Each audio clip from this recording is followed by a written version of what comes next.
Yeah, you can be removed. Actually, you're not allowed to speak. Your time has Take your expired. Starbucks with you. Mr. Garcia, Mr. Raskin, you're out of line. Your times have expired. I now recognize Dr. Jackson from Texas for 5 minutes of questions. Thank you, Mr. Chairman. Dr. Fauci, I have to say, I, as so many Americans, am deeply disappointed in your actions during a critical time in our nation's history while you were in key leadership roles as the director of the National Institute of Allergy and Infectious Disease and as the chief medical advisor to President Biden. Put quite simply, you failed miserably, in my opinion. Based on all we have learned during the pandemic and all that we have since learned through this committee's work, I believe your failures stem from both an effort of self-preservation, manifested by a series of lies and cover-up, and by a total failure of leadership.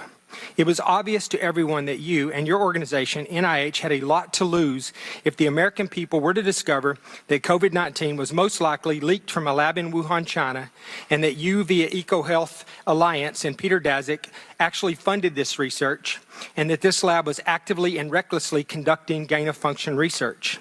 As such, you did everything in your power to deflect and cover up this possibility. You even recruited others to help you in this effort.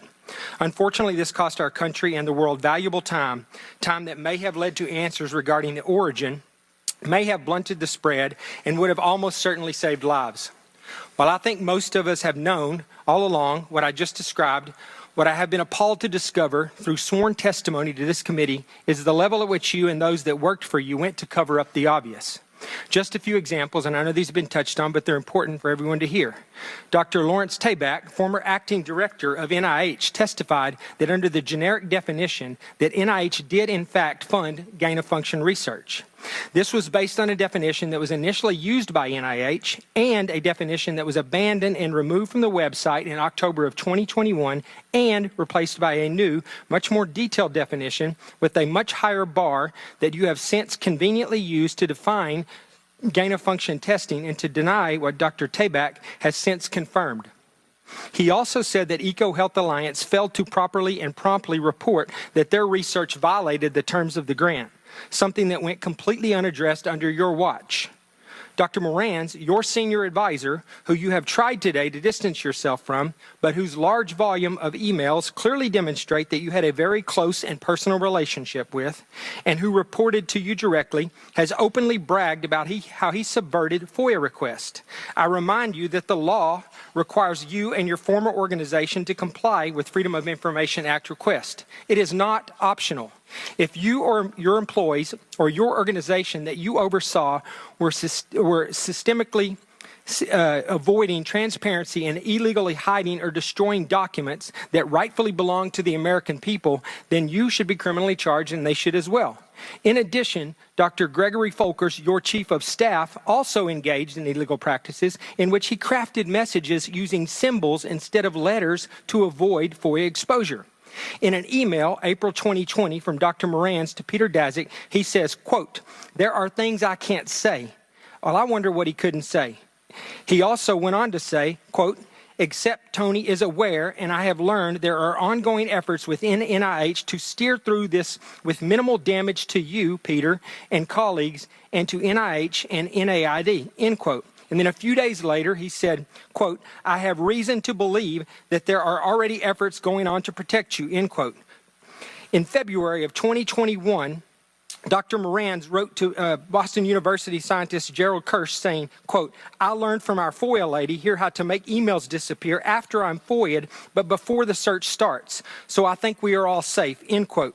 Dr. Fauci, I want to know what you were being protected from and what you needed to be safe from. I'm going to go on because I have a little time here. He went on to say, quote, "Plus, I deleted most of the earlier emails after sending to Gmail. Once again, illegal and an actual crime." Dr. Morans noted in another email to Dr. Kirsch saying, quote, I learned the tricks last year from an old friend, Marge Moore, who heads our FOIA office and also hates FOIAs," end quote. It is absolutely amazing to me that Dr. Morans and Marge Moore still have jobs and our taxpayers are still paying their salaries. Dr. Morans wrote to Dr. Daszak in April of 2021, quote, P.S. I forgot to say there is no worry about FOIAs. I can either send stuff to Tony on his private email or hand it to him to work or at his house. He is too smart to let colleagues send him stuff that could cause trouble. End quote. Apparently, you neglected to surround yourself with equally smart individuals. Dr. Morans wrote to another collaborator, Peter Hotitz, in June 2021, at Baylor College of Medicine, that he had deleted all his emails related to COVID origin when, quote, the shit hit the fan, end quote. He said, quote, I feel pretty sure Tony were too. The best way to avoid FOIA hassles is to delete all emails when you learn the subject is pretty sensitive.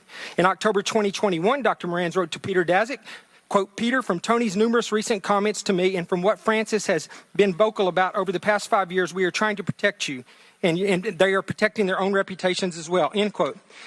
I'll just jump ahead. The American people can rest assured that we are going to continue to pursue answers and we continue to push for full accountability from you and your colleagues despite continuing efforts to try to cover this up. Dr. Fauci, history will not be kind to you and you will be known as the man who put his personal interests before the interest of the American people, the very people that you were supposed to be protecting. Your actions, along with several others we have had before this committee, have completely eroded America's trust in our public health system and the agency that you represented for half a century. With that, I yield back. Gentleman's time has expired. And now